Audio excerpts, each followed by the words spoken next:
Hokejová extraliga juniorov pokračovala v sobotu 22. novembra svojím 23. kolom základnej časti. Liptovský Mikuláš, bojujúci o účasť v prvej osmičke, privítal na svojom ľade Skalicu. Skóre otvoril už v 3. minúte Rec. Keď o minútu na to Durdiak zvýšil na 2:0, bolo jasné, že Mikuláš má dnes svoj deň. Hostia síce znížili z diskutabilne nariadeného trestného strieľania Lantošom, ale v 30. minúte Kadura opäť zvyšoval vedenie. Gruner o 10 minút opäť znížil, ale v 46. minúte stanovil konečný výsledok na 4:2 Staroň. V závere ešte zaujal stovku divákov pesný súboj Martina Baču a treba uznať, že aj tu bol Mikuláš v sobotu lepší. No super, hral veľmi agresívne a vlastne udrel ma do tváre.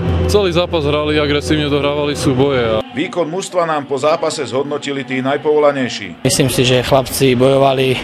Môžem všetkých pochváliť do jedného za bojovný obetavý výkon a nakoniec sme dokázali tú skalickú obranu prelomiť. Je vašim cieľom vyberať si nejakých hráčov? Tak nejenom vybírat hráče, ale pozorovat ty hráče, kteří hrají, protože někteří nastupují pravidelně v podstatě ve čtvrté pětce.